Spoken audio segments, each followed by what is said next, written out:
Welcome everyone to this roundtable on Ukraine, Russia, the crisis and the stakes.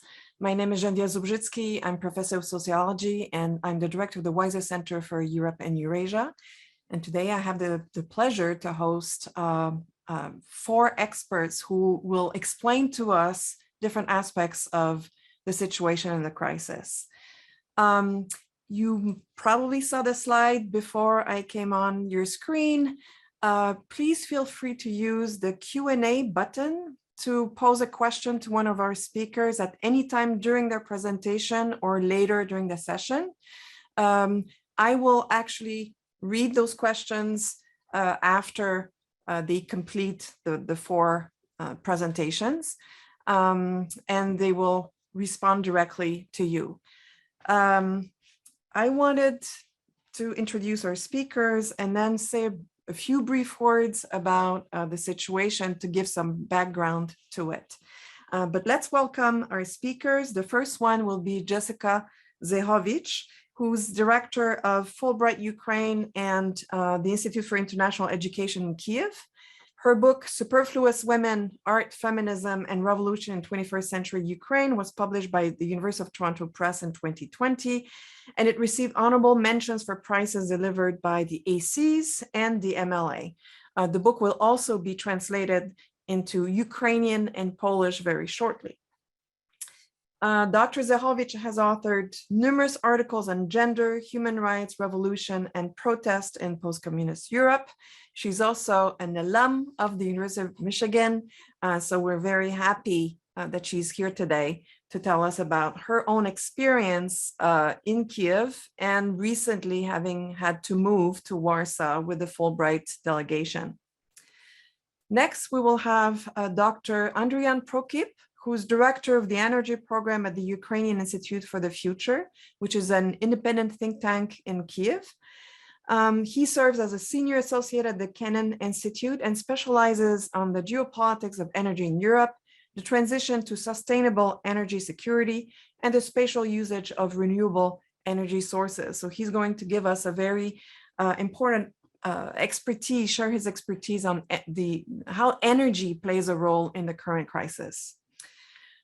Third, we have Professor Yuri Zhukov, Associate Professor of Political Science here at the University of Michigan.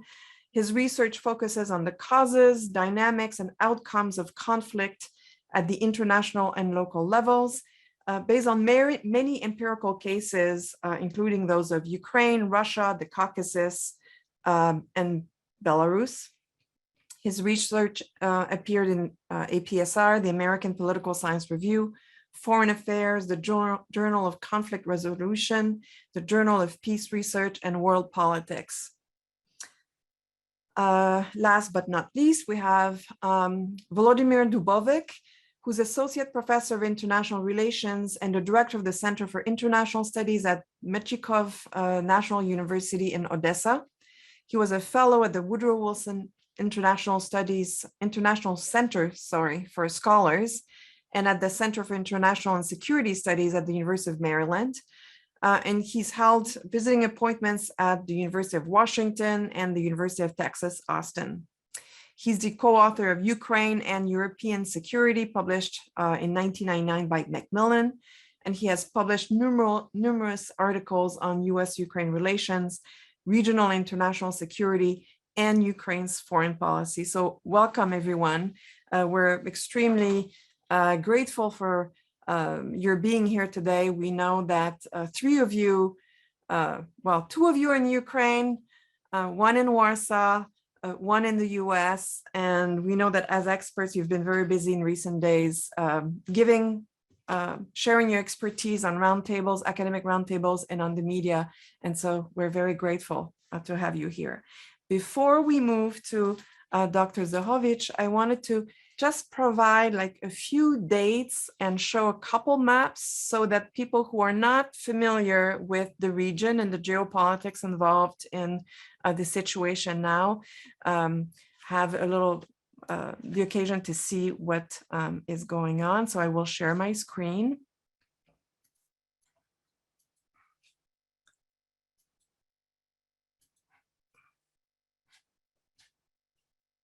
It's coming. So you should see a map here with a few dates. So in 1991, with the dissolution of the Soviet Union, Ukraine became an independent state. Poland, Hungary, and the Czech Republic joined NATO a few years later in 1999, and the Baltic states joined in 2004.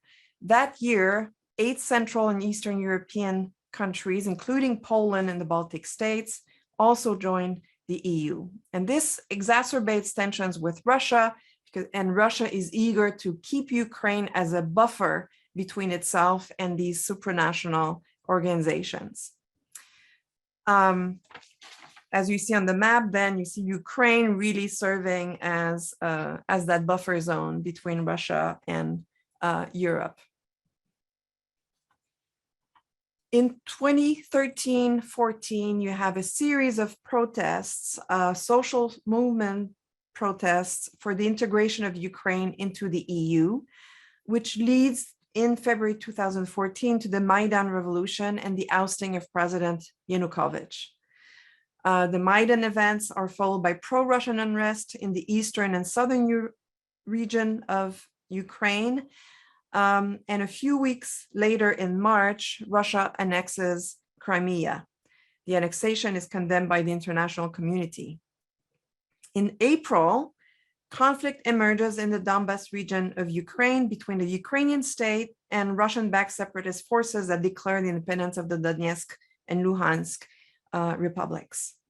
In August, Russian forces cross the Ukrainian border in several locations of the Donetsk region.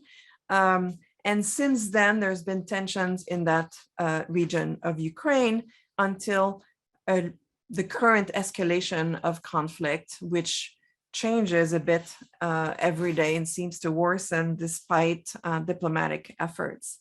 So I will leave it perhaps now to Jessica Zychowicz to give us a view from what was going on in Kyiv in the last few weeks, how the situation impacted the work of international organizations like Fulbright and what happened to them having to relocate to Warsaw. I will unshare, and Jessica, the floor will be yours. Great, thank you. Good afternoon, everyone, or evening if you're in Europe. It's a pleasure to be here and really wonderful to be able to speak on behalf of our Fulbrighters and Fulbright staff in Ukraine and also in Washington. A little bit about Fulbright. Fulbright started in 1946, right after World War II. And what's interesting about Ukraine's Fulbright program is that it is actually also managed by the Institute of International Education, which is a very large NGO, one of the oldest and most prestigious working in education based in New York City. IIE began in 1918, right after World War I, and at that time was also the Spanish flu, the epidemic. IIE has been through 11 epidemics in its global history. And what is also interesting, at the beginning of the organization's founding, they were very involved in rescuing scholars' work from the beginnings of the Bolshevik Revolution. So individuals like Marc Chagall, for example, were recipients of funding and assistance from IIE brought to New York. There's a very long and incredible history of artists in particular working with IIE. Fulbright is US Department of State funded program, and in Ukraine, our office works very closely with the embassy as well as our partners in Washington, DC, ECA, Education and Cultural Affairs. What we have seen and experienced in the last 2 months was similar to a lot of international organizations that operate in Kyiv, as well as businesses. That's a lot of contingency planning, what ifs, How will, individuals exit the country, also given the pandemic, what kind of entry requirements and what routes they would take, et cetera, et cetera. It was not until the formal order of authorized departure was given to the diplomats' families in the embassy. So the diplomats' families actually had ordered departure, they had to leave, but the diplomats themselves still have a choice to stay or to leave. There were a lot of misreports in the media that all of the diplomats were ordered to leave, and that's not true. But when that order went out, it extended to the Fulbrighters, American Fulbrighters in the country. We currently have about 10 Americans that are still active Fulbrighters. We have relocated to Poland temporarily. We also have 40 Ukrainian Fulbrighters who are in the US at institutions all over the country, and our programs are strong and continuing. We are not closing, our office is not ending anything. We have our student and scholar exchange programs. We also have our specialist programs, that's 6-week length invitation where a scholar or a specialist would be hosted from the US to Ukraine. It doesn't go in the other direction. We also have a really interesting project with IIE called the Sustainable Universities Project. We support 14 universities from the occupied territories of Ukraine. That's Crimea, Luhansk, and Donetsk. This has been going for about 4 years. And we mainly work with university administrators who have relocated into sovereign Ukraine, and still, their universities are mirrored in the separatist territories. So they're not communicating back with their home university, but they do receive a lot of support from us and from the embassy. And that program will continue. The decision to come to Poland is a story that I like to tell, and a kind of teachable moment, in the sense that it's a silver lining of diplomacy that doesn't make it into the media. It's a people-to-people kind of negotiation that our diplomats in the Kyiv embassy, in concert with the Warsaw embassy and myself and Washington, managed to achieve. So it's not just an automatic that a Fulbright country that might experience instability would just relocate anywhere. It's a lot of negotiation. And so the Polish and Ukrainian historical bond in dealing with issues like we're seeing now, coming from hegemony and coming from the idea of Ukraine and Poland not having their own sovereignty, this is something that people still remember. And I would just like to speak briefly about media, because in Ukraine, the day-to-day life is very different than maybe what you're reading in the media. There's so much speculation on the idea of total war and disaster. There's not paranoia in the streets of Ukraine. There's not shortages on the shelves. Life carries on. And I know that President Zelensky has also recently mentioned how he doesn't want the media to provoke a kind of hysteria in Ukraine. That being said, it's up to Ukraine and the sovereign nation of Ukraine to decide how and what to do to prepare their own people. And the US embassy has made it clear to US citizens in the country that right now is not a good time to be there. So a lot of the formal programs, all of them, Peace Corps included, Education USA, none of us are hosting Americans right now. We will see what happens in 30 days when all of these orders are reviewed again.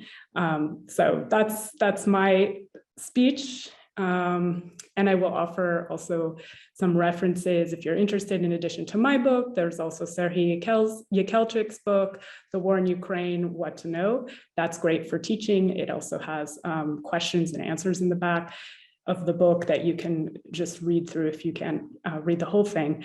And there's also a book coming out soon, From the Ukraine to Ukraine, A Contemporary History, edited by Mechnikov, which I know my co-panelist here, Andrian Prokip, will be featured in. So I look forward to hearing from all of you and speaking more about education, culture, and media on this panel. Thank you, Jessica. And I hope that I hope he can go back home to Kyiv in 30 days. And I also appreciate what you're saying about the media, because the way that we're seeing things here too, there is increasing concern about things really progressing, not the way that the world is hoping. So it's very interesting to see like what's the feeling on the ground, and your description of daily life that seems to be still the same. So I'm curious about what the other speakers have to say, how they're experiencing this, and also how that may change depending on the region of Ukraine, of course, where people are. So our next speaker is Andrian Prokip. Andrian? Thank you, Professor. I'm going to talk about energy and Russia-Ukraine military conflict, military war, and possible escalation. But I have to tell more about historical context. And in the case of Russia-Ukraine relations, tension, and military conflict, energy is not just a self-standing issue which defined the conflict or military escalation. But that was and is an important part of the puzzle of bilateral relations, which affected the history of conflicts during the independence, including the recent 8 years of the war. All bilateral developments concerned energy at some extent. Was it energy blackmailing? Was it an attempt to obtain control over Ukrainian energy objects, or was it just considering Ukraine as a big market for Russian energy companies? In 1991, when Ukraine became independent, which happened in one day, there was no understanding that the economic system has changed. There was no understanding that common economy has gone and we are going to transition economy. And there was no understanding that energy resources now are coming from another state, and that Ukraine has paid money to this another state. And that was absolutely natural. And during 1991-92, there were serious debts collected and payments to Russia for Russian gas.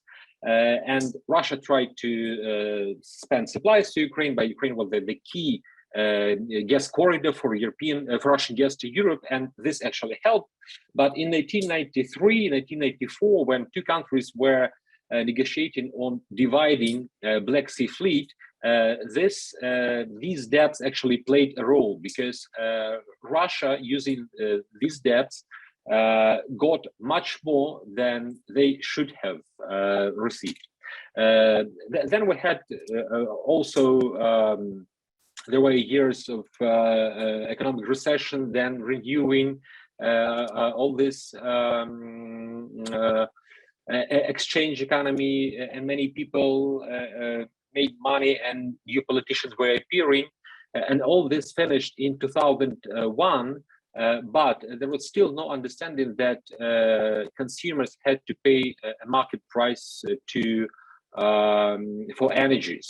And energy as a part of Ukraine-Russia relations is related to a few phenomena. There's a populism, paternalism, corruption, rent-seeking, feeding oligarchs, and all these were the problem which actually contributed to future conflict between the countries. So in 2004, after the Orange Revolution, there was a review of a gas contract between Russia and Ukraine, and again there was an issue of corruptive rent-seeking.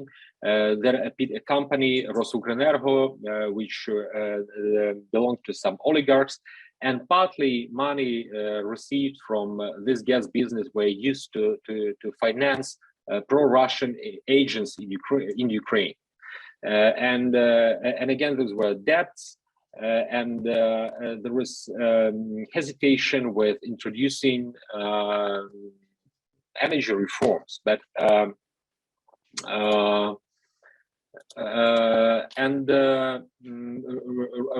That time, Ukraine was an extremely big market for Russia. That was one of the interests for Russia to suspend energy reforms in Ukraine. And also, Russia wanted to obtain control over Ukrainian gas transmission system, the same as they did in Belarus, as gas systems in Moldova. But Ukraine didn't agree with this, and then Russia started a new policy of building bypassing pipelines, which is also a Nord Stream 2, which I will mention later. But that was the period when this started. And according to the contract signed in 2009, a few years later, the gas price became very high. And there was a President Yanukovych power at the time, and there was an attempt to find a solution, how to have a cheaper gas price. And then we had so-called Kharkiv Pact, when Ukraine agreed to prolong destination of Russian fleet in Crimea, and again gas. Russian fleet in Crimea in expense of 30% discount for gas. So, but when in 2014 Russia annexed the Crimea, they said, hey guys, the Crimea isn't yours anymore, so no more discount.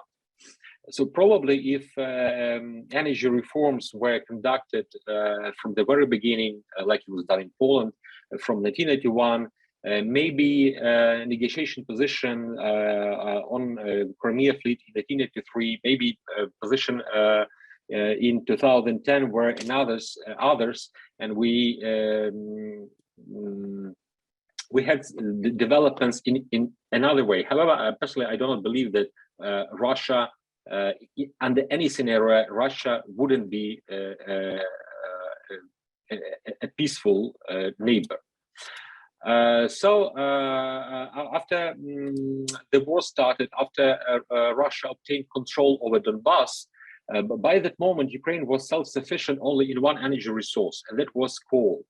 And the problem was that a huge part of coal in Ukraine was produced in Donbass. And as Russia took control over Donbass, it was supporting these militants, Ukraine became import dependent on coal. So at the beginning, coal came from uncontrolled Donbass. But in 2017, there was a ban of trade with these territories. And so Ukraine was buying coal from different regions, including Russia. I mean, that sounds strange. However, Ukrainian companies are owning coal mines in Russia, and partly this coal is owned by these Ukrainian companies.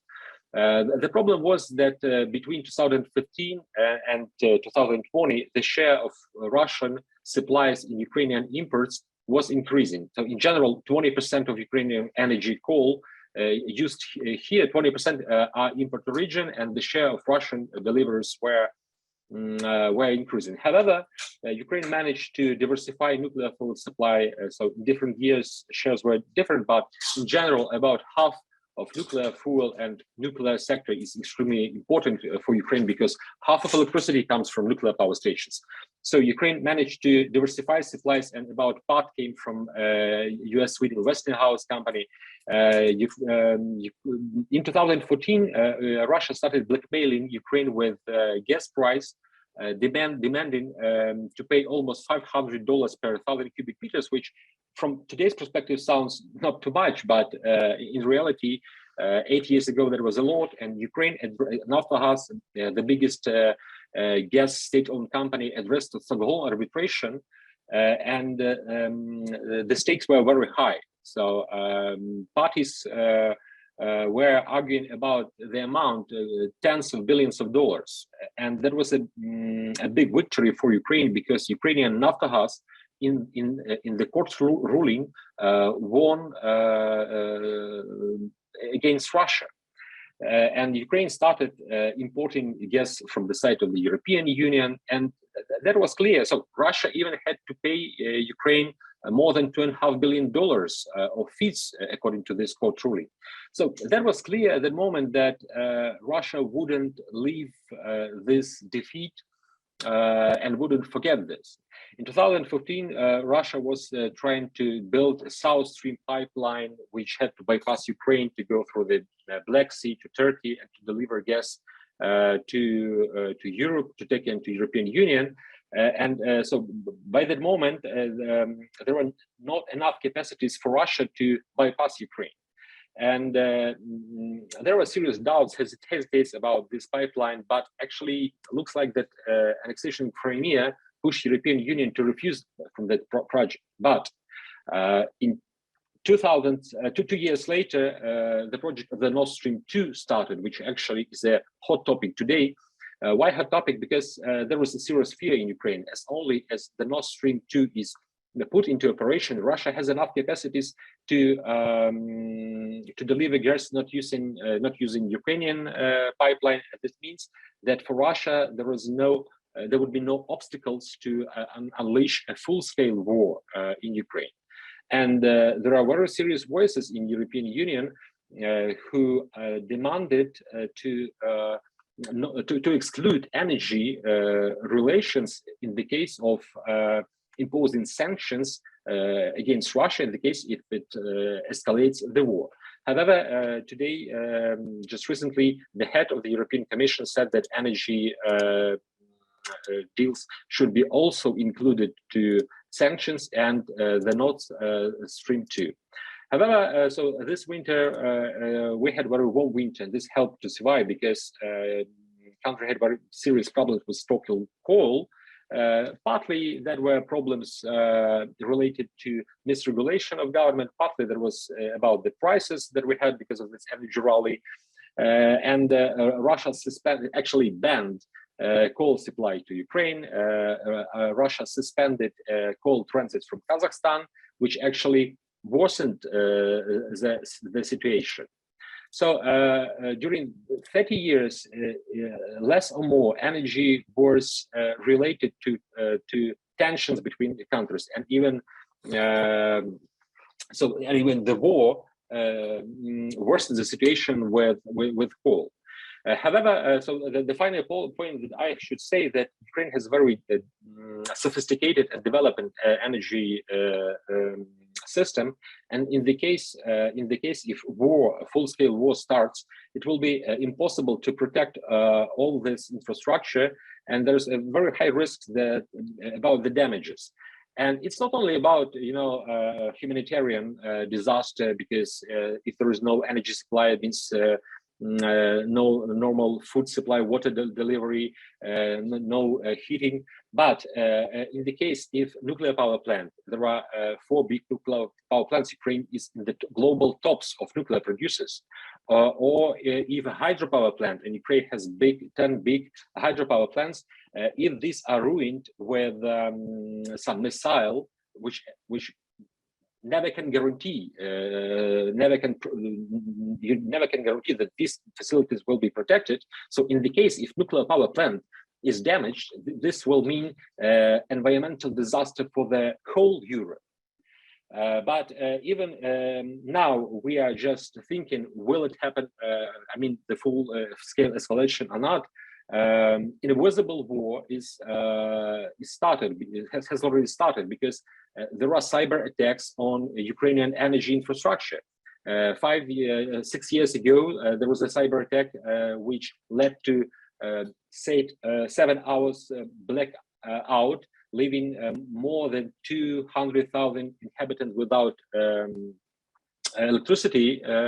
And last week, for example, there was a cyber attack on one of the company which is uniting 70% of gas distribution operators. Yes, so even if Russia doesn't escalate with their army standing near the Ukrainian border, they are already attacking Ukrainian energy infrastructure with cyber attacks. Thanks. Thank you. Very, very scary. Professor Yuri Zhukov will talk to us about the military situation. Thank you, Geneviève. And I'm afraid it's only going to get scarier from here. So I think I'll begin by just with an overview of what Russia wants, as far as we can tell from open sources. So the Russian General Staff has had a traditional desire for strategic depth. They look at the map that Geneviève showed at the beginning. They see NATO on their doorstep. They want a buffer. And this desire for a buffer is something that transcends presidential administrations. It transcends revolutions. This strategic depth is what they think helped them defeat Napoleon and Hitler. And after 1991, they lost the strategic depth, and now they have no buffer zone separating them from Teutonic Knights or anyone else from the West who might try to invade Russia. Recreating this buffer does not necessarily require occupation and regime change in Ukraine. At a minimum, they feel that this requires a neutral Ukraine. Now, this is something that they try to pursue at somewhat lower cost up till now through trying to pursue federalization in Ukraine and changes to Ukraine's constitution as required by Minsk II. But it seems they've lost faith in that process. And in all of this, it's important to note that Russia does not see itself as the aggressor. No one ever does. They see themselves as responding defensively to Western aggression. A recent poll by the Levada Center showed that only about 3 or 4% of Russians blame Moscow for this crisis. A majority blames the West, even among Russia's opposition, like supporters of Navalny. And the analogy they often use is something like the Monroe Doctrine or the Cuban Missile Crisis in reverse. In Kyiv, they see a hostile government that came to power in a revolution with foreign backing and brought with them some very powerful and hostile friends that are now on their doorstep. The US would never tolerate this, so why should we?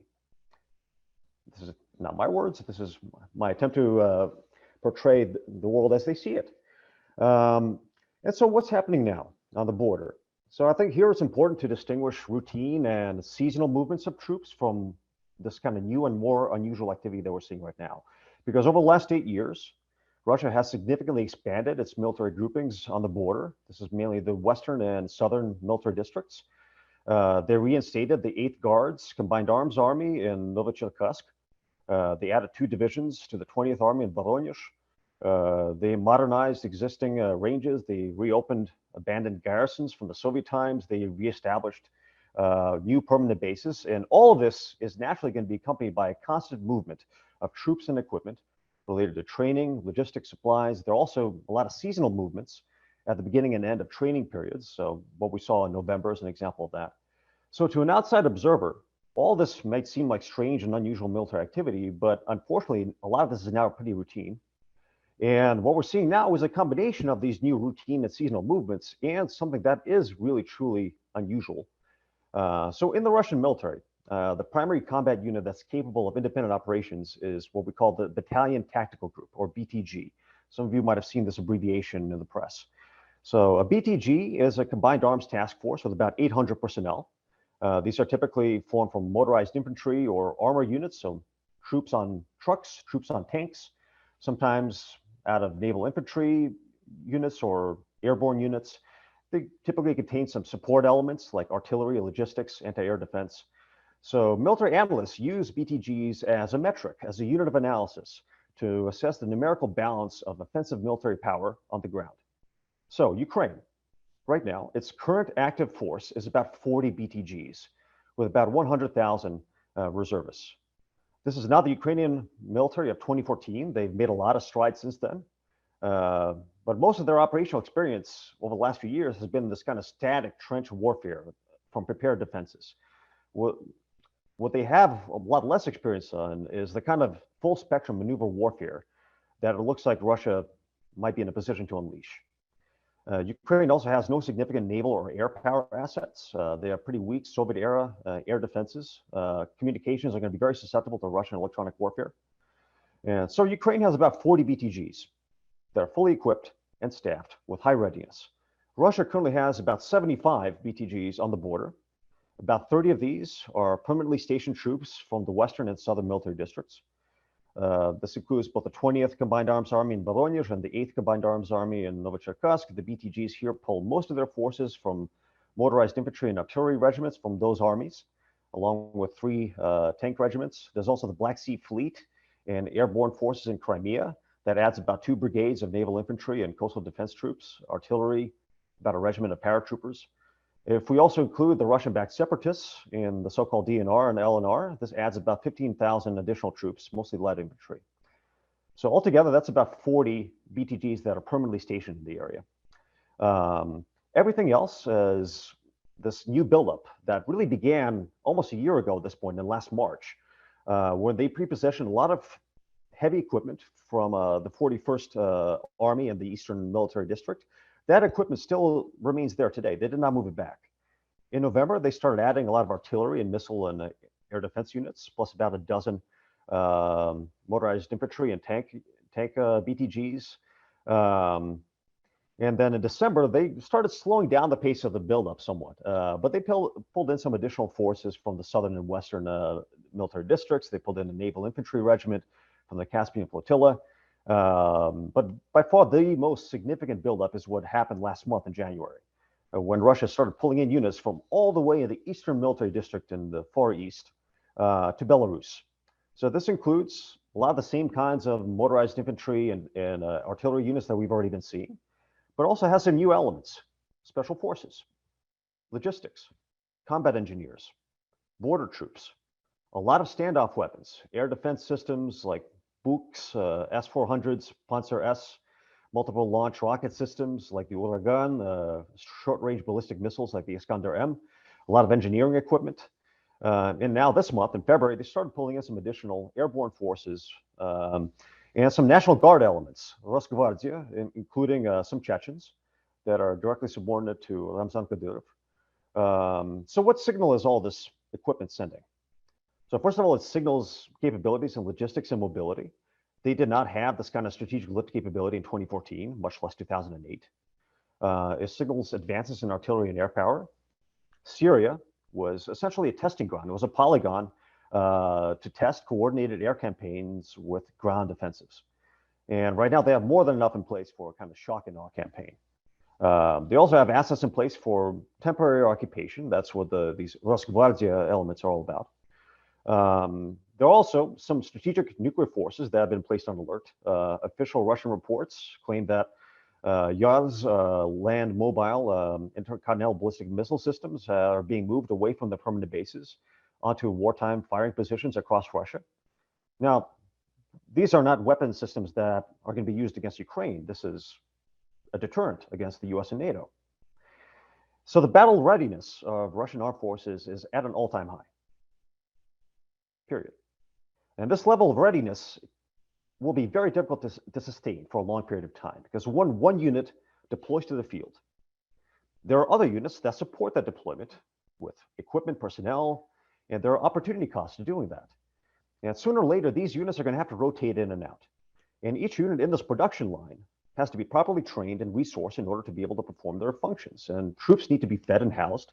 There's other costs like maintenance services, civilian salaries, travel, depot maintenance, base operation support. You cannot commit this many forces to the theater at this level of alert for longer than a few months before these costs really start stacking up. So by most estimates, before the end of this month, they're going to need to either pull the trigger or step back. Now, the official cover for all of this is these exercises with Belarus this month called Allied Resolve, Союзная решимость. The scenario that they're gaming out is a war against the West and Ukraine. The goal is to test regional air defense systems, blocking weapons deliveries to Ukraine, as well as protecting critical infrastructure. Now, Russia has previously used exercises as cover for troop movements. They did this in 2014. They did this in 2008. But there are some new elements here that we haven't really seen before. The timing is weird. The dates were finalized in mid-January. These things are usually negotiated years in advance. This was, in many respects, an unexpected exercise. The second one they've had with Belarus in 6 months, and the last one, Zapad 2021, planning for that one began a year prior. So this is all, pretty new. The presence of combat service support is pretty unusual, as is the presence of all these standoff systems. Social media posts also indicate that Russian forces are spreading out well beyond their designated training locations. And also, these exercises are among the first to involve no foreign observers. Technically, this is because of COVID-19. So what's missing? So right now they have about 75 BTGs that are currently in theater. The US estimates that they will eventually reach 90 to 100, so give or take about a week and a half, 2 weeks. A lot of what I described is a lot of prepositioned heavy equipment in forward staging areas. This can remain in the field for some time. They will need regular maintenance though. What they do not have in place yet are troops and logistics for supply and sustainment, but that can be added pretty quickly. And they've been calling up reserves in all military districts. They began this in August. This is part of a new program for contract combat army reserves, kind of trying to adopt a similar system to like the US Army Reserve, very different from the Soviet style system of reserves. So what's going to happen now? What are the likely scenarios? So we should know that the current buildup is so huge in part because it's designed to cover up and conceal Russia's true intentions. In part, it's designed to create panic and to force Ukraine to spread its forces thin, covering multiple potential invasion routes.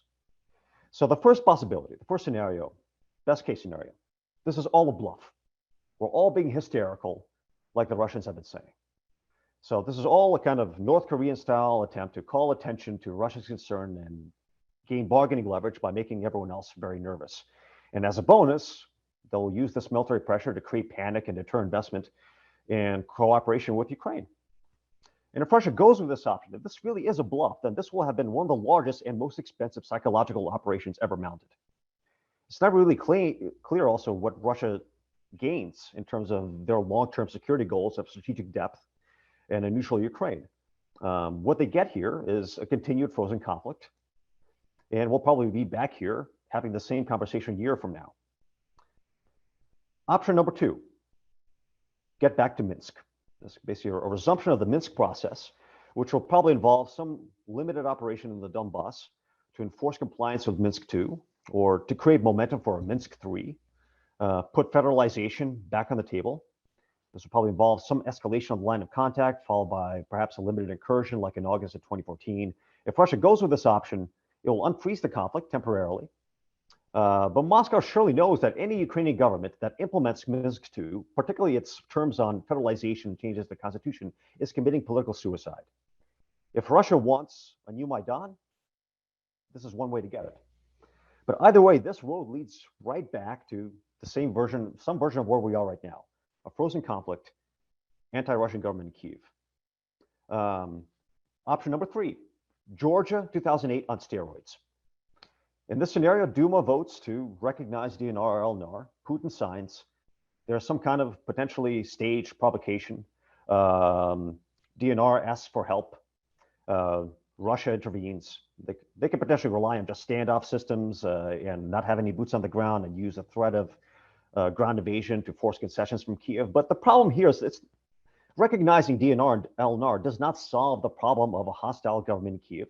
It's also fundamentally incompatible with the project of federalizing Ukraine, which would give DNR and LNR a veto over NATO. And this doesn't create the buffer that Russia seems to want, which brings us to the worst scenario of all, a major ground invasion with the goal of partition or regime change. And the partition here, the scenario most people talk about is a kind of land bridge to Crimea, which requires driving the Ukrainian army west of the Dnieper. It requires also creating a new border where there was none. It requires long-term occupation of hostile territory. All this very high cost. And it also does not solve Russia's problem of a hostile government in Kyiv. There will be huge temptation for mission creep. It will be very hard to stop at the river without also decapitating the Ukrainian government. And so then that just brings us to the nightmare scenario of regime change. This is the kind of double envelopment of Kyiv from the north and the south. This is also what seems like the only option that truly solves Russia's desire for strategic depth and a security buffer. But this also requires occupation of a hostile country of 42 million. That's more than Iraq or Afghanistan. This is unprecedented in recent times. The last person who attempted this died in a bunker in Berlin. This will require a lot more than 175,000 troops. This will no longer be just a military operation. This will be a political problem. Russia will find itself in the business of nation building. But unlike the US and Afghanistan, they will not be able to just bail out once things become unmanageable. Politically, this new territory, even if they just take the Azov coast as part of this land bridge, this will be impossible to govern without creating some version of a police state. And this police state is going to have to go well beyond what they have in Crimea or Russia proper, or even Chechnya. This will require pervasive monitoring and surveillance of political opponents, of whom there will be potentially millions or tens of millions, mass arrests, counterinsurgency. It will be very difficult to contain this to just the newly occupied territories. Violence in Northern Ireland did not stay in Northern Ireland. Violence in French Algeria did not stay in Algeria. Violence in Chechnya did not stay in Chechnya. So this would be an order of magnitude beyond any of those in its scale. And Russia will be trading off one type of national security problem for another. They'll be trading off an external security challenge for a domestic one. But this will also not solve the external security challenge, because external security challenges tend not to go away after a country invades a neighbor. Just ask Saddam Hussein or Hitler or Napoleon. So to sum up, Russia has the assets in place for all of these right now, or is maybe about 2 weeks away from it. What it does not have the assets for are long-term occupation and administration, which is really the only thing that can really meet their long-term objectives. So that's where we are. Thank you, Yuri. Well, we're going to hope then that they're just going to retreat in spite of the costs and investment that they've made to make all those maneuvers, right? That they're going to leave with, without a payoff for their initial investment, because long term, it's actually better to do so. We'll turn now to Dr. Dubovyk, who might give us, I don't know, perhaps a different perspective, or maybe you're just going to give us something similar in your interpretation of the situation now from the perspective of international relations. Well, thank you, Geneviève. Thank you for having me. It's my pleasure to take part in this panel. There are many these days for good reason, because we are living through a major crisis. And it's not just here in Ukraine, but as you've noticed, it's through the entire region of Europe, Central Eastern Europe, wider Black Sea region. People are really alarmed about what's going on. What is going on? Some people call it Ukraine crisis, but that's already a little bit of a misnomer, because what happens is not just because, or even primarily because of what's happening in Ukraine, but what Russia is doing outside of Ukraine. So it's, and you add to this Belarus, and you add to this Central Eastern Europe, like I said, and NATO is part of it. So it's a big, big crisis over Ukraine, if you like. But what is going on? We're all trying to decipher and figure out what's happening through the weeks or even months now. Is it basically two ways of explaining, like Yuri already said, yes, either preparation for an invasion or a big intimidation game? If it is a preparation for invasion, then the biggest questions are, as Yuri has just laid out quite capably, where and when, and what type of incursion. I mean, following what misspeak by Mr. Biden at the recent press conference, is it a minor incursion or is it a bigger incursion? And where particularly, which part of Ukraine? As you have said already, Geneviève, some people in Ukraine are more alarmed, some are less, depending on how close you are to the border and how often you are mentioned in your region, your city is mentioned in the plans by Russia. For instance, here in Odessa, we are in a vulnerable position geographically, very much so. We are on the seaside, so we're open from a seaside for a seaside attack. We're open for some kind of a landing operation. Next door is Transnistria, which is a breakaway region where Russia keeps some of its troops. So we're basically sandwiched here between Transnistria and the Russia-occupied Crimea. City of Kharkiv, second biggest city in Ukraine, also a bit nervous, and for some reason our President Zelensky decided to single it out recently, and he said, I don't know what Russia might do, they might just take Kharkiv.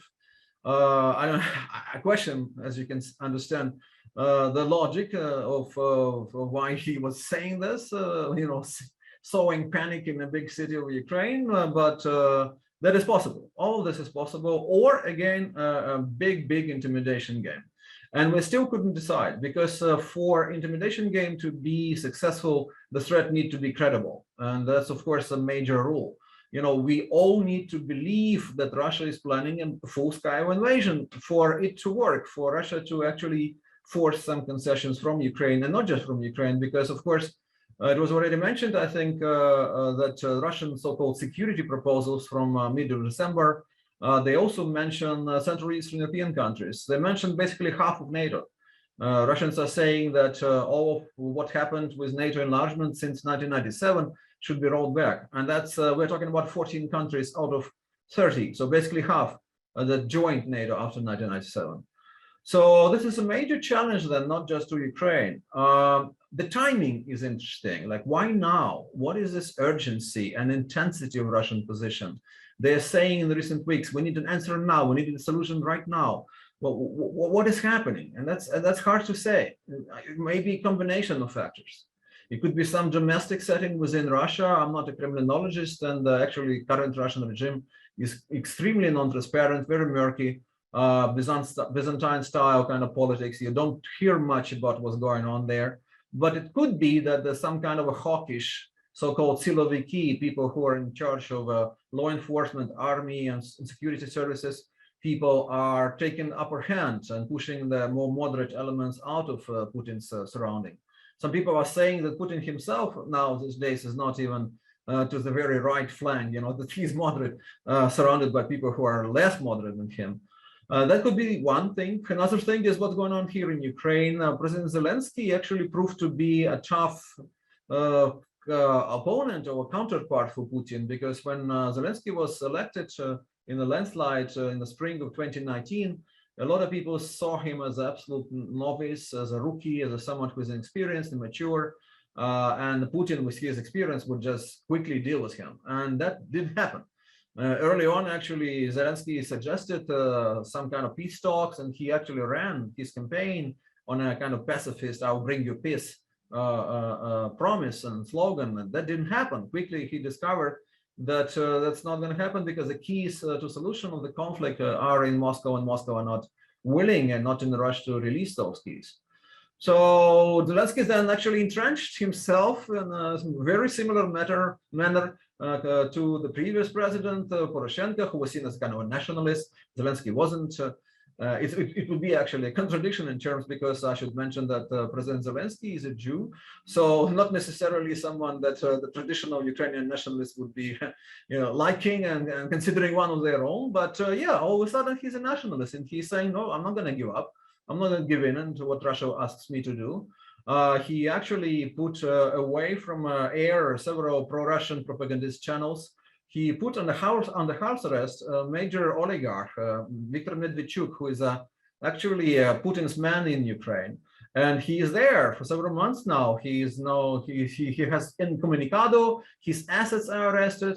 That's a personal challenge for Putin. And the other day, actually, was a big article in Time magazine where the author, I think, exaggerated a little bit the factor of Medvedchuk, because basically the idea was that Putin is avenging his friend and his man in Ukraine. That would be too much, but that's one of the factors. Yes, that Putin actually is seeing that the pro-Russian forces in Ukraine not only not gaining ground, but losing ground under President Zelensky. That is surprising to him to see, and he is therefore kind of desperate and really irritated about that.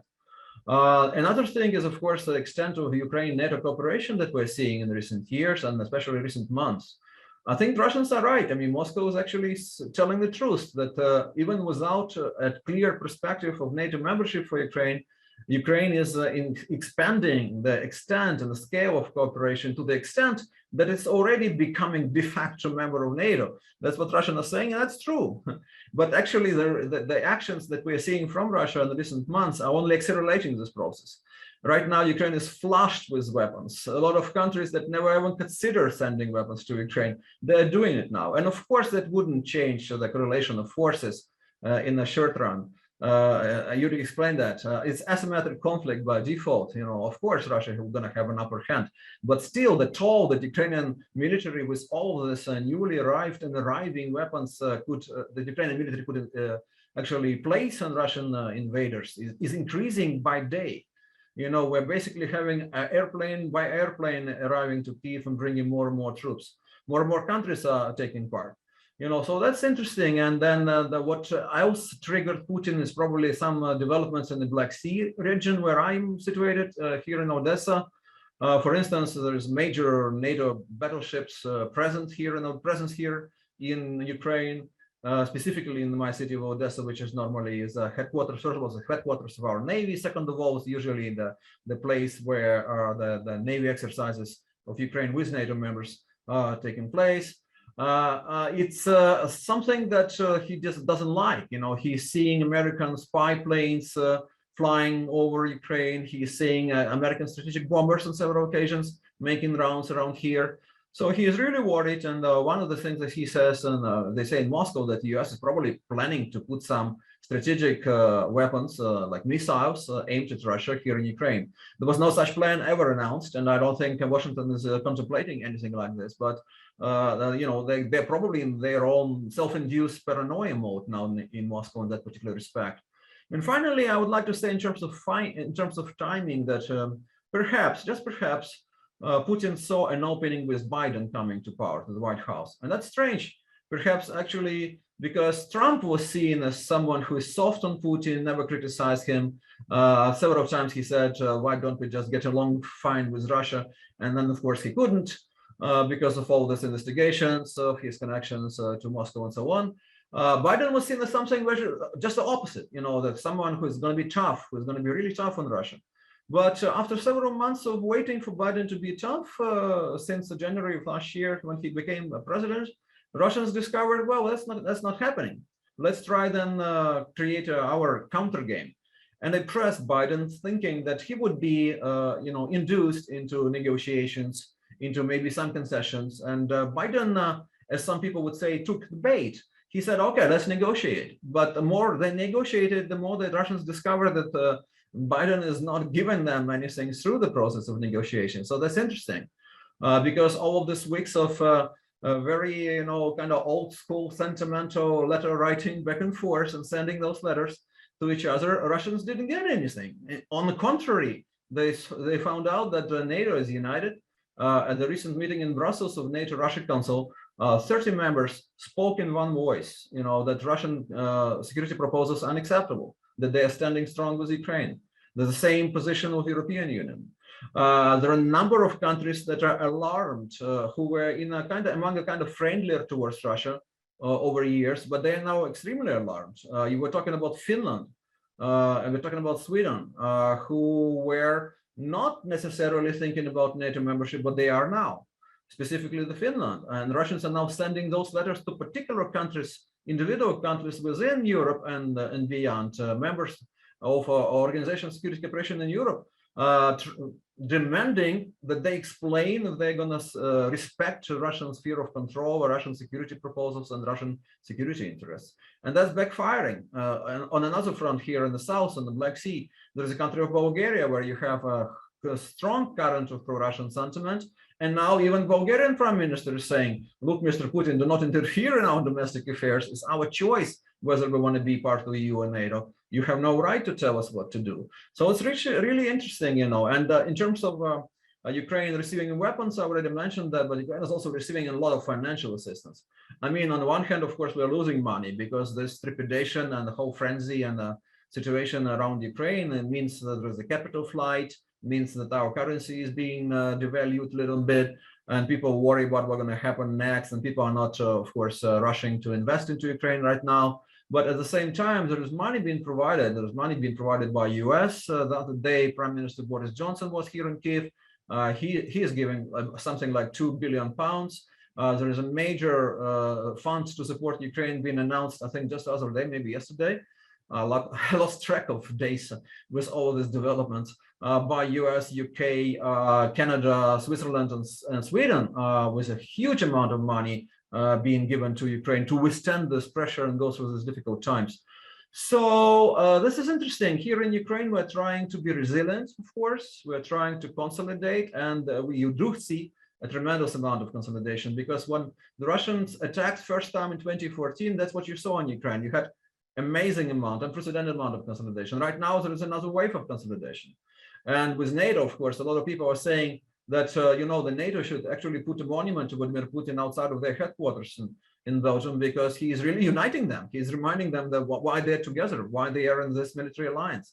So this is interesting. U.S. is very actively supporting us. U.S. is supporting Zelensky by any means. They're not giving up on any or giving in to Russian demands. That was a concern here in Ukraine, that maybe big powers, United States and Russia, over the head of Ukraine and behind our backs, and with us not being in the room, would reach some concessions and would reach a deal, a grand bargain or something, and Ukraine would be a coin that one can give to each other, and Ukraine's interest would be thrown under the bus. But that didn't happen. That didn't materialize. I mean, Putin was definitely pushing for it, but he didn't get it. So that's fascinating. And there is other players, major players that you're seeing here working to help Ukraine, some with certain delay. For instance, Poland, I should mention. We've expected Poland to step forward a little earlier in the game and support Ukraine. For some reason, there was a delay. It's a fascinating subject to discuss. Why was that the case? But right now, they're very active. They're sending weapons, they're providing financial support, they're suggesting with Brits the new format of security cooperation, London, Warsaw, Kyiv. So they're very active. And another minor disappointment is Canada, because Canada was seen as a strong supporter of Ukraine, but then they decided not to send weapons. Many other types of support, but just not weapons. But that could be changed, actually, I've been told. And I just met recently here with a number of Canadian people coming to Odessa, and they told me that there could be an inner workings of a Trudeau government that the weapons would be sent as well. So much depends on bigger, greater powers of Europe, older powers, so older great powers of Germany and France, of course. They're having their own interests and their own political domestic problems as well. Germany is a new government, coalition government, where they have different parties getting together, and each of those parties having their own particular attitude to what to do about Putin and how to support and not support Ukraine. In France, there are upcoming elections, and there is Mr. Macron, who has been known for his ambitious position and grandstanding sometimes. So he is looking for his own role in this particular context. He is planning to come to Kyiv and Moscow as well early next week. Mr. Scholz, Chancellor of Germany, actually, he is going to Washington, I think, this Monday, and then a week later he will be also in Moscow, in Kyiv. So there is a flurry of diplomatic activity, but what gives? I mean, it doesn't really give much to Putin, and that's fascinating, because you're wondering, like, how much rationalism he has in him left. Mr. Putin, he used to be known as a rational, shrewd, cool player, if not a great in strategy, but definitely a good tactician. But now maybe he has really overplayed his hand a little bit, because at the same time, we wonder if he is probably not rational at all anymore, if he's become an ideologue. If you look at the Russian rhetorics and propaganda, all of this lamenting dissolution of Soviet Union, and an article penned by Putin and allegedly personally written by Putin that Russia and Ukraine is one nation, one people, and not two separate peoples. Maybe he's given in to this kind of paranoia, thinking about what needs to be done next. 30 years ago plus, Soviet Union ceased to exist, but Putin often mentioned that was the biggest personal tragedy of his lifetime. And also this year, 100 years ago, Soviet Union was established. And then maybe Putin is trying to put something, to commemorate the occasion of 100th anniversary of creation of Soviet Union. But that remains to be seen. But right now, of course, we are seeing that Putin has got himself up in a tree without a clear understanding of how he can climb back down. That being said, he already achieved a few things. I believe for his domestic consumption, he wouldn't worry presenting whatever his next move as a victory. For international audience, it's going to be a little bit more difficult. And I'm going to conclude here, but I think that the very fact that he achieved all of this attention, that he is now in the limelight, that he is now being, if not respected, then feared, that he is sending to the rest of the world a signal that don't mess with us. He's already getting something. There is a status thing, talking to United States like in old good times of the Cold War, that old Cold War. And I think that with West, which is trying to avoid the Cold War, a new Cold War by any means, with Russia, you have something different. I think they really do miss the old Cold War. times, and it would be much easier for them if there is a new Cold War, much more easier and simple within domestically in terms of mobilizing electorate and using this notion of a fortress, a besieged fortress of Russia, and so on. Finally, if he de-escalates, he can present himself as a dove, as someone who kept us away from a major European war, and he will be claiming the Nobel Peace Prize, I'm afraid. The other day he said, meeting with Mr. Orban, the only one out of the European Union who decided to go to Moscow and actually support Mr. Putin there. He said that it's America which is pushing for the war, but Russia is a peaceful nation, and if he steps back from the abyss, he would be then, trumpeting himself as a most reasonable politician in the world. Out of those hawks, someone who kept the peace. But that remains to be seen, and then there's so many developments, and there's so much dynamic, and it's really hard to understand, to figure out and decipher what's going to come next. Thank you. Thank you for your analysis. And people are posting questions. Some of them, actually, you have already answered through your presentations. But before we go to the questions, I'd like to give the other panelists a chance to react to the different presentations. So I have a question for Yuri. Yeah. Yuri, you mentioned that the equipment, of course, military equipment that Russia has close to Ukraine's borders needs maintaining. But I've been hearing that they left some equipment prepositioned from a previous escalation in the late spring, early summer of last year, and that was not maintained. How does it work? Right. Thanks, Volodya. So the previous equipment was from March or April of last year. This is some heavy equipment that came from the 41st Combined Arms Army in the Eastern Military District. And there's a debate about why they left it in place. One possibility is that the new divisions that they've established in the Western Military District are not fully equipped or not fully staffed, and this equipment is being transferred over to them. The other possibility is that this is preparation for operational use. But either way, this is equipment cannot stay in the field indefinitely. It requires regular maintenance. Otherwise, you lose readiness. With that equipment as well, they're going to have to make up their minds. Probably the most likely scenario is that this equipment is going to be transferred over to some of the units that are already in the Western Military District. That'll be my guess. Thank you. anyone wants to make other comments or questions to each other? I have a question related to information war and cyber war, and maybe also a note of warning of what I have been experiencing and seeing in Ukraine is a misrepresentation of everyday life as totally militarized, that, you know, Ukraine has no strong institutions. In the last 5 years during the period of the war, actually 7 years, Ukrainian government created Ukrainian Cultural Fund and Ukrainian Institute. These have been nested in Ministry of Culture, Ministry of Education, and they do a lot of diplomacy, cultural diplomacy abroad, representing Ukraine for foreign audiences, which I think is extremely important in the context of Russian propaganda. And also anyone in the US who thinks you're exempt from Russian propaganda. I've experienced professors from top US research institutions rewrite and present to large audiences of State Department supported events. Somehow they got into those roles, and they have said that 1989 is the history of ethnic nationalism throughout all of Eastern Europe, not just Ukraine, but also, you know, all of Eastern Europe. No mention of the Berlin Wall falling. I think what Putin would like to do is to chip away at all of the gains Ukraine has made since the Maidan Revolution. There's a visa-free travel regime in place with the rest of Europe. A lot of Ukrainians have studied abroad and brought back that knowledge to Ukraine. There's thriving cultural events throughout major cities of the country. And I think Putin would love for the West to bring all of its soldiers and money and machines and hand it to the oligarchs, which a lot of Ukrainians and Poles in the last few years have said corruption is a bigger threat to their lives than the war.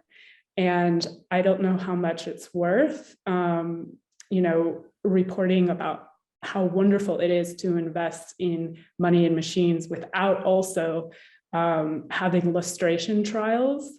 Only one trial post-Maidan so far has taken place that's brought a Prokip officer to light, and actually I think there's still a lot of work that can be done in those terms. But I guess for my co-panelists who are experts in military, what about the Nord Stream 2 pipeline? Is this really still a leverage that we have from the West that could bring Putin to heel? Maybe that's for Andrian to. Sure. Thank you. Well, for Russia, Nord Stream 2, first of all, that was about bypassing Ukraine and to decrease Ukraine's role in relations between Russia and the European Union, and Ukraine's role in European gas market, and Europeans' deep interest in Ukraine, partly because if there is no Nord Stream 2, considering volumes of Russian gas supply to Europe, it wouldn't be possible to deliver all necessary gas. So there was a serious fear in Ukraine, and it seems to me that I was the first one who published this thought in 2015, saying that as only as Nord Stream 2 is constructed, that was written just 1 month after the deal announced. So as only as the pipeline is constructed, this opens the door for the full-scale escalation in Ukraine. Russia and European companies have spent a lot of money for this pipeline, but recent events, recent price rally, and Gazprom has received a record high level of incomes. It looks like that they have already paid back money invested in the Nord Stream 2 that they spent. But that's all. They call this, Ukraine call this to be totally political project. Europe call this totally economic project. But the reality is that it's both political and economic project, and for Germany as well, because for Germany, launching Nord Stream 2 means that Germany's role in European gas market and Austria's role will increase. This means that Germany will become the key country, to gas transit country in the European Union. And that are European, including German and Austrian companies who produce oil and gas in the Russian fields. And besides, so Germany will need more gas in recent years, because next year they're gonna shut down their nuclear power plants. So honestly speaking, Nord Stream 2 doesn't give European Union any diversification, because they will not decrease their dependence on the source of this gas. However, so as we see in recent 2-3 weeks, there is some change of attitude of European countries who were protecting the Nord Stream 2. Now they are a little bit changing their attitude, and they didn't hurry up with certifying the pipeline. But I should also say that for Russia, that's not only about the Nord Stream 2. Because now, as we saw this like half a year ago, that Russia was demanding from European countries to sign a long-term contract, because that's predictability for Russia, predictability of cash flow, and that's it is an attempt to postpone a Green Deal, because Russia is trying to catch this carriage and to be prepared for Green Deal, maybe hydrogen production. Especially considering the recent decision that nuclear power may be considered as a low carbon and acceptable for transition, and Russia has huge nuclear power plants capacities, so they will be able to produce enormous volumes of low carbon hydrogen and to export it to European Union. There is within the Green Deal, there is a European hydrogen strategy, which stipulates that Ukraine should be among the hydrogen exporters to the European Union, and Russia is not mentioned there. And it would be naive if we expect that Russia would just sit and wait how Ukraine becomes a hydrogen exporter to the European Union. They will try to get this market. So that is also a battle for the future supplies of new energies to European Union. Thank you very much for your answer. I think it's time that we move to the questions that attendees asked us. Some of them have to do with why now, about the timing and specific motivations of Putin. And I think that we covered that at different moments. So I will skip it since we answered it. Then I'm going to ask maybe three, and then you can divide your answers among yourselves. One is by Prokip, who's asking, well, who says, recent news says that Russia and China are speaking out together against NATO. How does Russia's relationship with China affect the Ukrainian situation? So that's something that we haven't discussed so far. There's another one here about the sanctions against Russia, the American sanctions against Russia. So what do you think would the result be of implementing those sanctions at this current stage?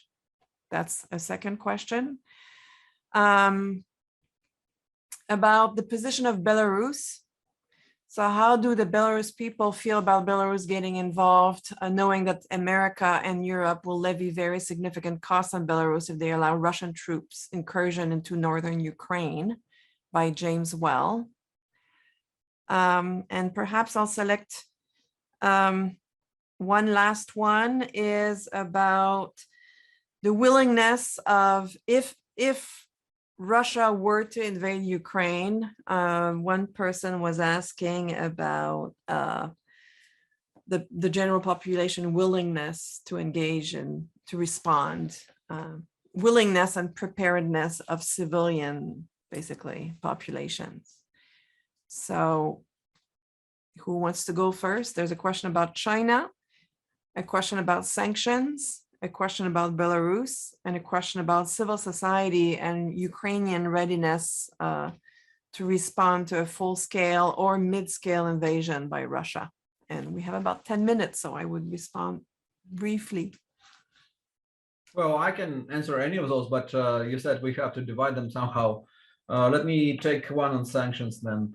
The sanctions is the only mechanism that the West or US in particular can use vis-a-vis Russia in this situation. And they've been a strong package being prepared as far as I understand. And also in the Senate, there is a they're closing on some kind of mother of all sanctions bill that they're going to pass soon. How scary it is to Russia, it's hard to say, because first of all, we didn't see the final text of the bill. And until you actually implement the sanctions, it's often very risky and difficult to predict how it's gonna work or not work.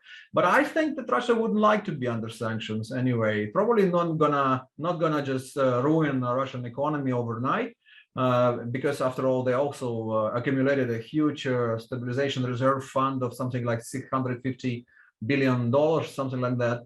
For that particular case, I also don't necessarily believe in personal sanctions, because I think that Putin and his cronies, they've wrong prepared for this, and they're not keeping money in places that the West can reach it. I might be mistaken, but that's my personal position. In terms of sanctions being put in place now, that's a position of our President Zelensky. Like, why are you waiting for the invasion? Put them in place now. But there is a logic, you know, you need to have them as a deterrent. There is a certain logic here. I would probably think that you can actually put some sanctions, milder sanctions in place right now to force Russia to de-escalate, and then leave some of them, the stronger sanctions, for the case if there is a full-scale invasion. Thank you.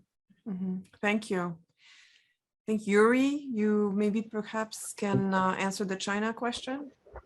Sure, and I also agree with Volodya about the sanctions not being the worst thing in the world from Putin's perspective. They spent the last 8 years sanction-proofing the Russian economy through import substitution, industrial policy, huge foreign currency reserves, and all this talk about how Russian oligarchs will no longer be able to park their money in London apartments. Nothing would please Putin more. They've had this policy of de-offshoreization in the last few years that will be accelerated by this. And there are many ways that bad economics can make for good politics. As for the China question, so I think the main implication for the United States is this will, well, first of all, this is not unexpected. That these two countries would be issuing a statement like this. There's nothing fundamentally new in the statement that was released today. But the strategic implication is that this will put yet another rain check on the pivot to Asia that the US has been trying to attempt for over 10 years now. The first attempt was interrupted by ISIS. It pivoted away from the Middle East to the Asia Pacific theater. Now it will be delayed by Putin. And for the long term, the U.S. global force posture will need to contend with two major rivalries, one in Europe, one in Asia. So this is very disruptive to U.S. global force posture planning. But it's also not something that's entirely unexpected. It also works for, in terms of the Ukraine crisis, it relieves a lot of pressure in the Far East. The opportunity cost of having all these forces from the Eastern Military District on TDY on deployment in the European theater is going to be less because their eastern flank is a bit more secure for now. Of course, I mean, after assuming that the Ukraine crisis resolved one way or another, then the real Rasborka or Rozbirania, the settling of terms between Russia and China and all their conflicting interests, then those will finally come to the surface. But for now, they're generally in agreement that they mutually benefit from one side raising the pressure in one theater to take the U.S. eyes off, say Taiwan in this case, or so we can expect China to perhaps return the favor at some point. Thank you. Andrian, do you have? Yes, please. Yeah, so regarding the third question about the readiness of civilians to participate in defense if anything happens. So last year, Parliament adopted the law on territorial defense. So we had some delays with implementation of the law, but it looks like that there is some progress starting from this year. Some organizational changes have had place.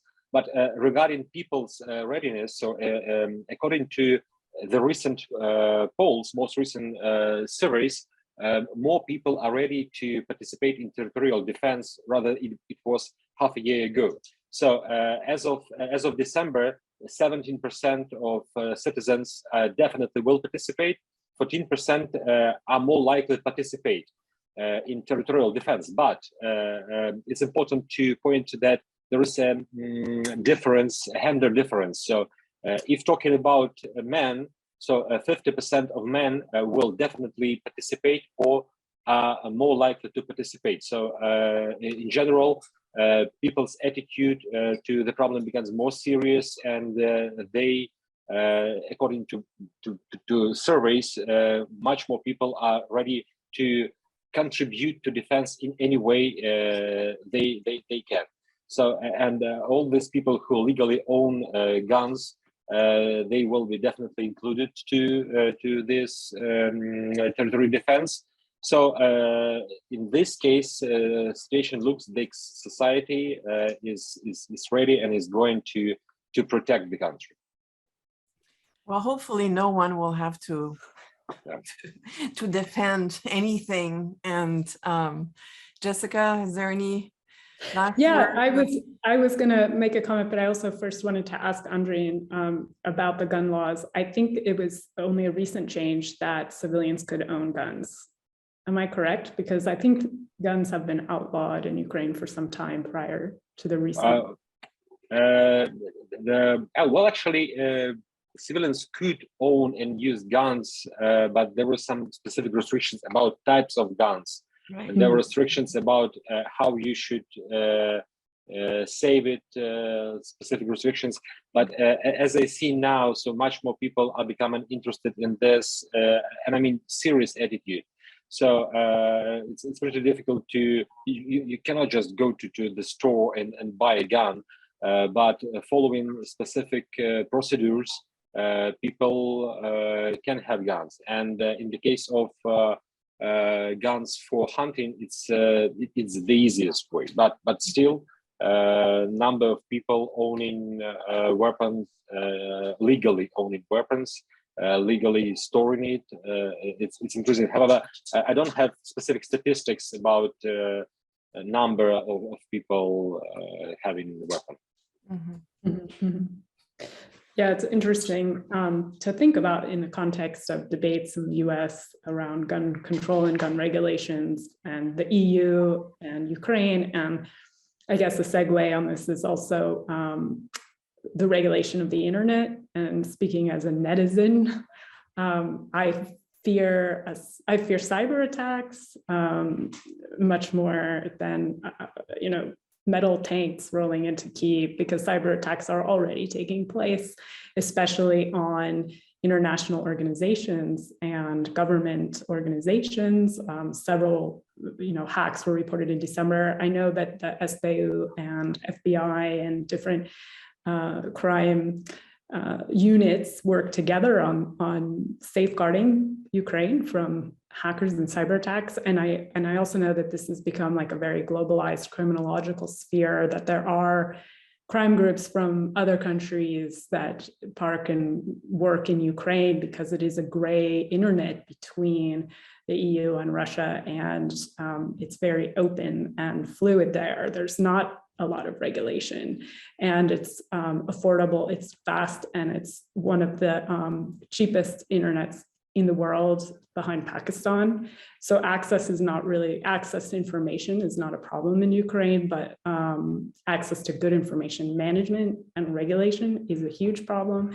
And I think that in terms of civilian readiness to respond, there are a lot of projects like Stop Fake News. People are already responding psychologically to attacks on servers and on quality information. I think also that in terms of banking systems, that's also something I'm hearing a lot from Ukrainians because of the discussions about the SWIFT system in Russia being sanctioned. How would that affect Ukraine's banking system, and what would that mean, for livelihoods, just for protecting one's ability to also travel out of the country if there is imminent danger. So also I wanted to mention, in terms of China, we have a lot of really wonderful Fulbright alumni from Ukraine who have done research on China and spent time in China. One of them, Makar Taran, professor from Taras Shevchenko University, is in Taiwan right now on a fellowship at the American University of Taiwan. It's kind of an interesting time to be there. He's a China expert. And Olga Homenko, another one of our Fulbright alumni, just published a book about the long history between Ukraine and China throughout the 20th century and migration patterns there and back. So in terms of just some references, those might be helpful. Thank you so much, Jessica, for your comments. It is 3 o'clock. I'll just add that, the entire crisis or situation between Russia and Ukraine it's a regional one, and for sure the immediate neighbors of Ukraine are especially worried. And in Poland and in neighboring countries also, the problem is that it leads to the rise of militias also, who fear similar things, and the rise of support for far-right groups and militias. So there's really an issue of stability in the region that's worrisome, also far beyond actually the borders of Ukraine and westward.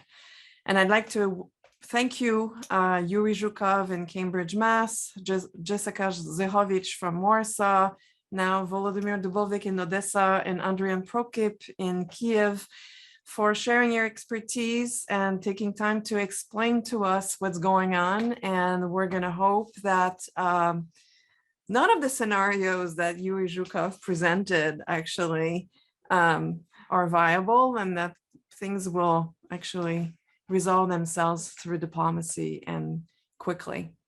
So thank you very much, everyone. And we invite you to check also if you know people who would like to see this roundtable. It will be posted shortly on our YouTube channel. Thank you so much.